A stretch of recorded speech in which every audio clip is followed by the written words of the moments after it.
Eu quero convidar vocês para, mesmo sentado como nós estamos, podermos ler um único versículo, Atos dos Apóstolos, capítulo 23, e o versículo 11. Diz assim a palavra do Senhor: E na noite seguinte, apresentando-se-lhe o Senhor, disse: Paulo, tem bom ânimo, porque como de mim testificaste em Jerusalém, assim importa que testifique também em Roma. Segura a mão do teu irmão que está do teu lado. E só diz para ele assim, para ela: meu irmão, minha irmã, Deus tem um projeto com Roma. Deus precisa de você em Roma. Muito obrigado, que Deus lhe abençoe. Não se preocupe que eu não vou estimular você a ir para a Itália, não. Mas, queridos e amados irmãos, se você for ler o antitexto deste versículo que nós lemos aqui, desde o capítulo de número 21, você vai se assustar com essa trajetória difícil, dessa fase tão complicada da vida de Paulo. Paulo tinha vindo de uma jornada missionária, pregando e assistindo às igrejas.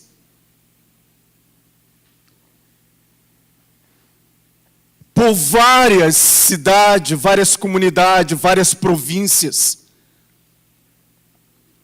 E agora Paulo chega em Roma, ou seja, chega em Jerusalém. E antes de ele chegar em Jerusalém, um certo profeta pegou a cinta de Paulo e amarrou nos pés e amarrou nas mãos, e torceu, e disse: assim farão com o dono deste cinto quando chegar em Jerusalém. Entregarão nas autoridades, na mão das autoridades, para que ele sofra. E os irmãos, a Bíblia diz que eles se agarraram com Paulo, e disseram: não vá para Jerusalém. E Paulo disse assim para eles: por que vocês estão ferindo o meu coração? Porque eu estou preparado não só para ser preso, mas para morrer por amor a Jesus. Paulo, vocês sabem que ele era muito determinado. Ele não tinha muita eloquência em palavras, mas ele tinha autoridade no que ele falava. Ele tinha convicção no que ele falava. Ele não tinha muita aparência, não tinha muita formosura, muito aspecto de embalagem. A embalagem dele não tinha sido muito trabalhada, mas o conteúdo de Deus que ele tinha dentro dele, que ele havia recebido do Espírito Santo, era firme. Ele tinha convicção no que ele fazia. Desce para Jerusalém. E quando ele chega em Jerusalém, ele começa a pregar. Ele começa a falar do Evangelho de Cristo, da experiência que ele havia tido com o Senhor no caminho de Damasco. E ele então foi pego pelo sumo sacerdote, pelas autoridades religiosas, judaica. E então começou no capítulo 21, começa aqui todo um processo contraditório, toda uma situação, todo um problema, toda uma dor. Paulo agora passa a atravessar uma fase muito difícil. E ele começa a ser levado para o tribunal, para interrogações, para julgamento. E ele é interrogado pelo sumo sacerdote, pelas autoridades religiosas. E ele começa a se defender. E aí então começa todo um trajeto de defesa. E ele começa então a discursar, se defendendo. E as coisas o cerco vai apertando mais ainda. E um determinado momento o Senhor fala com ele e diz assim: Paulo, eu vou te usar para os gentios de longe. Mas até aí essa palavra não era muito esclarecedora para Paulo. Mas ele estava ali aguentando e perseverante.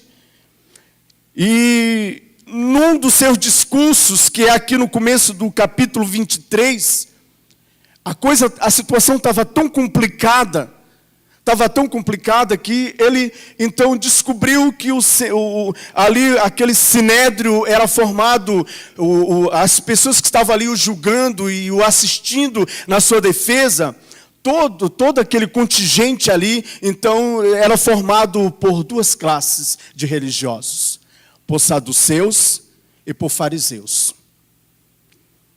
E ele então resolve apelar para a sua religião de antigamente. E ele diz então para o povo: irmãos, eu sou zeloso, até o presente momento eu tenho andado íntegro diante de Deus. E eu sou fariseu de nascimento, meus pais eram fariseus, zeladores da lei. Eu fui criado aos pés de Gamaliel, o sábio da época. E eu também sou guardador da lei como vocês, tentando convencer os seus irmãos, mas não teve jeito, a situação foi se complicando cada vez mais. E quando ele viu que não tinha mais jeito, então tiraram ele do sinédrio, levaram então para Cesareia, onde ficava lá os tribunais, onde ficava lá o posto, a moradia do governador, que era do governo de Roma. Israel era então governado pelo Império Romano. E lá no sinédrio, ou seja, lá nos tribunais, ele é visitado por várias autoridades, por reis. Ele prega o evangelho veementemente para aquelas pessoas. E aquelas pessoas têm a oportunidade de ouvir a palavra de Deus, o evangelho, proferido pela boca de um homem que estava na altura para falar com eles. E lá no julgamento, no último julgamento, ele apela para que ele fosse julgado em Roma. Para que ele fosse julgado em Roma. Ele apela para as autoridades de César. Então resolveram levar ele para Roma, para ele ser julgado em Roma. E Paulo está sofrendo com tudo isso. Ele não sabia o porquê que tudo isso estava acontecendo. Tudo que ele queria era liberdade para pregar o evangelho. Era liberdade para servir a Deus, para ganhar vidas, para consolidar vidas, através da palavra de Deus. E ele vivia todo aquele conflito. Mas quando ele dorme à noite, depois que ele sai do último tribunal, a Bíblia diz que na noite seguinte, o Senhor aparece a Paulo e fala para ele essas palavras: Paulo, tem bom ânimo, Paulo, porque assim como tu pregaste o meu evangelho em Jerusalém, sem temer, com autoridade, assim como você anunciou a minha palavra em Jerusalém, importa que você também pregue em Roma. Aí Paulo veio entender alguma coisa mais do porquê de todo aquele processo, aquela trajetória toda. Na verdade, Deus queria levar Paulo para Roma, porque Deus tinha um projeto evangelístico para a salvação de almas, para fortalecer uma igreja lá em Roma. Deus tinha um projeto de salvação para os romanos. Deus precisava entrar com sua palavra, com seu evangelho lá em Roma. Roma precisava ouvir também do amor de Deus. Roma precisava ser alcançado por este evangelho transformador, vivificador, abençoador, restaurador de vidas. E Deus precisava polir Paulo. Deus precisava preparar Paulo para que ele estivesse apto e consciente do que ele precisava fazer lá em Roma. Sabe, queridos, a vida missionária não é fácil. É muito difícil. Todo o nosso caminhar de fé é muito difícil.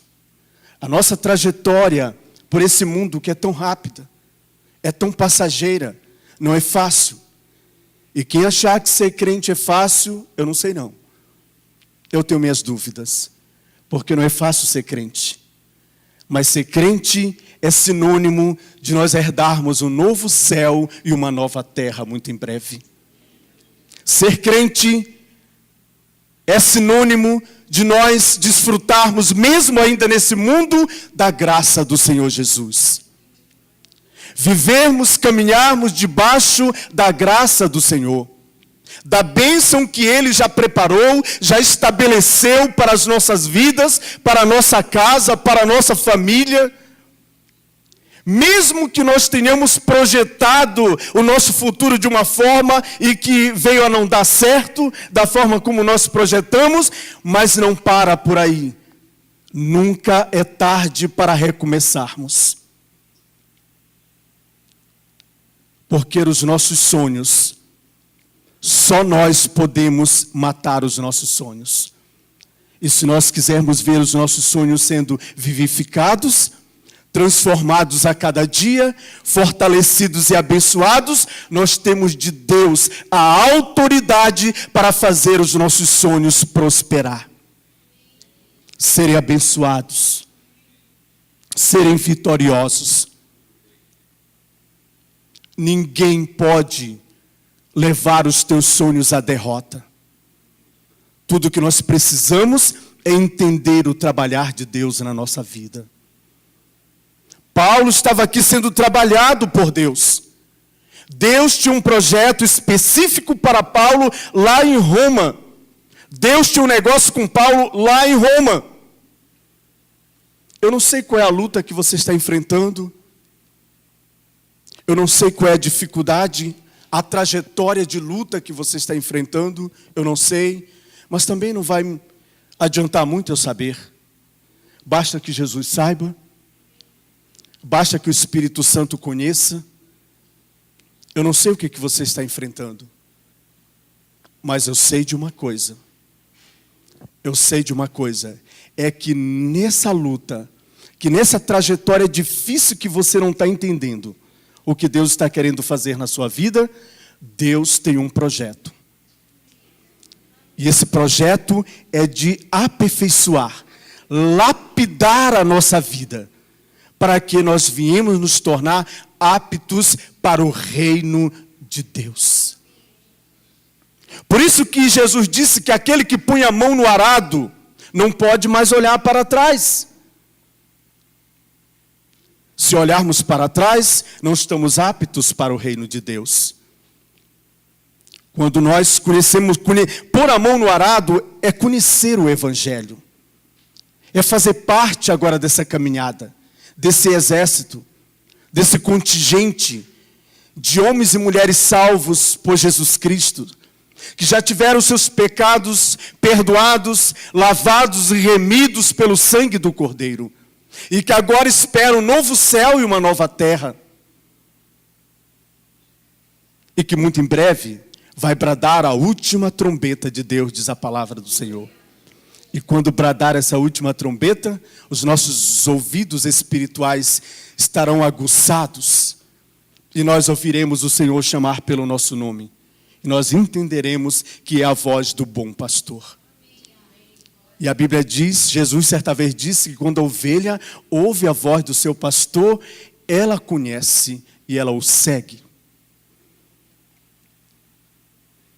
Você nunca terá dificuldade para ouvir a voz desse bom pastor que irá chamar-lhe pelo novo nome que você será chamado. Sabe, queridos, então Deus tem um plano, um projeto para trabalhar na sua vida nesse caminhar de luta e de dificuldade que você tem enfrentado. Sabe por quê? Porque uma Roma espera por você. Eu não sei qual é a Roma que está lhe esperando. Pode ser aquele vizinho chato lá da sua casa, que você ainda não evangelizou. Pode ser aquele parente incrédulo que você tem, que falta você renunciar o seu ego e dizer, sim, Senhor, me usa então para evangelizar o meu parente. Sabe, irmãos, um dia o Senhor falou comigo e disse que queria me fazendo missão dentro da minha família, da minha casa. Eu tremi, entrei num desespero tão grande, porque fazer missão por aí, nos outros lugares, é muito fácil. É só pular por cima do jacaré, comer um pouco de farinha com água, matar um jacaré ali na frente, corta a cauda dele, despela e assa por ali para comer. Eu já comi cada tipo de comida terrível naquele Amazonas. Bodó, por exemplo, né, irmã Cássia? Misericórdia, né? Ele não é ruim, mas feito da forma que o pessoal faz, misericórdia. Porque eu já vi o bodó sendo preparado na cozinha da Ana Maria Braga. Eu disse, por que não fazem isso lá dentro do Amazonas? Por que não preparam desse jeito para a gente? Meu Deus do céu. Então, fazer missão nesses lugares, até que a gente, mas fazer missão dentro da família, dentro de casa. Eu passei, irmãos, quase um ano lutando com o Senhor. Não, Senhor, era Roma que me esperava. Era a minha família. E eu, não, Senhor, não, você vai sim evangelizar lá. Eu já disse que vai. Não, Senhor, mas não, você vai evangelizar sim. Você vai falar com eles. E até que eu me dobrei aos pés do Senhor. Sim, Senhor. Então agora me dá força. Porque, irmão, para você não perder muito tempo, se lance logo aos pés do Senhor. Sabe, se prostre logo diante de Deus. Diga logo para o Senhor, eis-me aqui. Envia-me, Senhor. Mas tu sabe que eu não posso ir com essa cara, com a cara e a coragem. Para mim lá, Senhor, dentro da minha família, eu preciso, mas mais do que nunca, da Tua graça na minha vida. E aí foi, depois de tanto tempo lutando, eu me rendi aos pés do Senhor, e o Senhor começou a me dar força, começou a me dar graça. Né? Quando a gente se lança aos pés do Senhor, você diz, bom, agora está melhorando. Você começou a entender o sentido da coisa. E fui, até que eu tive coragem de chegar no primeiro irmão, meu primeiro irmão.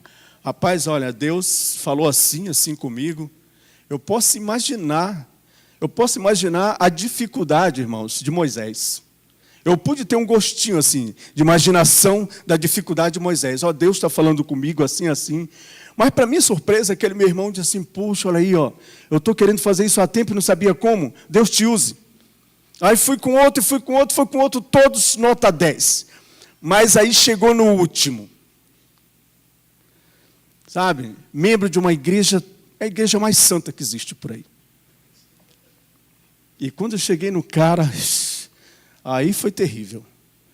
Ele já apontou o dedão assim, disse assim, eu sei que tu andas tramando uma reunião. Tramando, olha só, uma reunião. Aí eu só baixei a cabeça e chorei aos pés do Senhor. Deus, para que tu mandou fazer isso, Senhor? Mas eu estou aqui, Senhor. Resultado, o Senhor deu graça, fizemos a reunião, o diabo caiu por terra, foi envergonhado, vieram os perdões, vieram as confissões, vieram todo um trabalhar de Deus e o nome do Senhor foi glorificado em tudo aquilo. Mas Deus nunca ia me levar mais para frente enquanto eu não evangelizasse aquela Roma da minha família que me esperava. Eu não sei qual é a Roma que te espera. Pode ser aquele teu professor lá da universidade. Sabe por que você está repetindo de ano lá na universidade? Porque você não encara essa Roma. Porque você ainda não se dobrou diante do Senhor para evangelizar aquele professor. Pode ser o teu chefe lá da empresa. Pode ser.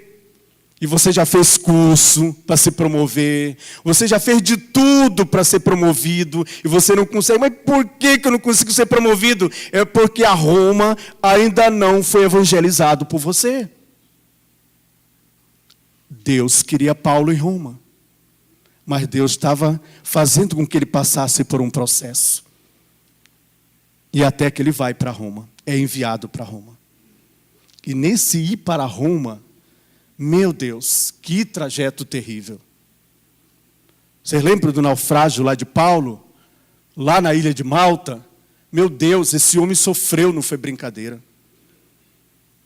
E quando eles estão, o navio se parte, eles então caem no mar e começa todo aquele desespero. E depois que eles conseguem chegar lá em terra, na praia, eles estão ajuntando lenha, madeira para fazer uma fogueira, para se aquecer. E lá sai uma víbora de dentro do fogo. Então morde Paulo e todo diz assim, esse homem realmente é o capeta em forma de gente. Olha só, por causa dele o navio se partiu, sofremos esse naufrágio. E agora está todo mundo aqui tentando se salvar e a serpente da morte, ele vai morrer agora. Aí todo mundo ficou esperando ver Paulo cair, a serpente que morreu. Porque quando Deus está trabalhando na nossa vida, irmãos, é assim. Aparentemente, diante dos olhos dos outros, das pessoas, as pessoas não conseguem entender o trabalhar de Deus na nossa vida. Olha, isso aí vai se acabar agora mesmo. Mas é a luta que cai por terra e se acaba. É o diabo que é vencido. E você, mais uma vez, se levanta para cantar o hino da vitória, para glorificar o nome do Senhor. Glórias ao Senhor Jesus. Foi mesmo assim que aconteceu com Israel. O povo de Faraó, o exército, olhando assim, isso aí vai ser como pão na nossa boca. Então, tudo encurralado. Não tem uma espada para lutar. Tudo que eles têm aí é só carneiro e galinha, é só o que eles têm aí. E nós estamos indo aqui, nós vamos devorar essa gente quando chegar na beira desse mar. Mas o engano era total. Quando eles pensavam que devoraria Israel, Israel estava lá do outro lado cantando o hino da vitória. Só o Senhor é Deus, só o Senhor é Deus, só o Senhor é Deus, só o Senhor é Deus na tua vida, igreja, na tua vida, irmão. Só o Senhor é Deus na nossa vida. Glórias ao Senhor Jesus. Deus requer das nossas mãos trabalho, irmãos. Trabalho. É a única coisa que nos dará direito de galardão, de recompensa diante do Senhor naquele dia, é o trabalho das nossas mãos. Nem o Filho de Deus escapou. Quando as pessoas tentam duvidar dele, ele mostra as mãos. Olha aqui, Não duvida de mim não, porque eu não cheguei a Rei dos Reis por um acaso. Eu estou aqui porque as minhas mãos têm trabalho.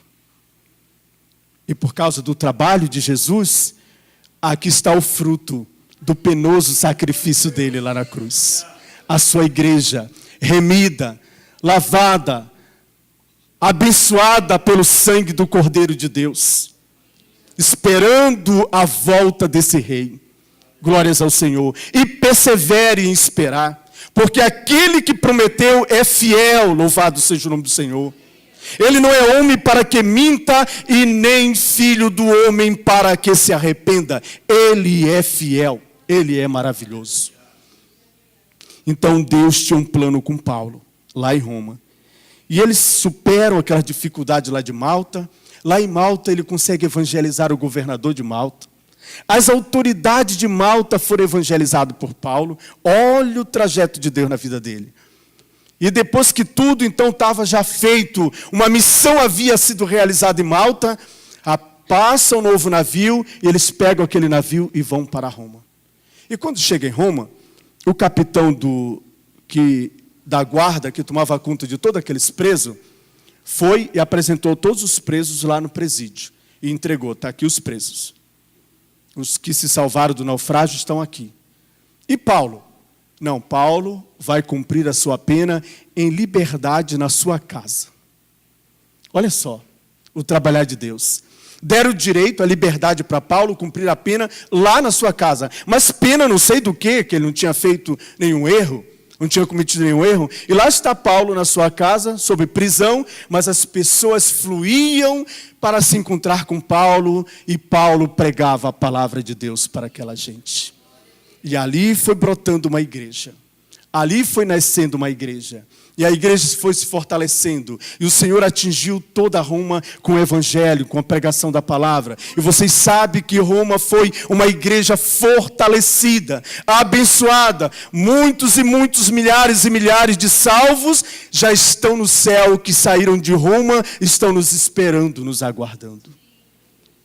Glórias ao Senhor Jesus.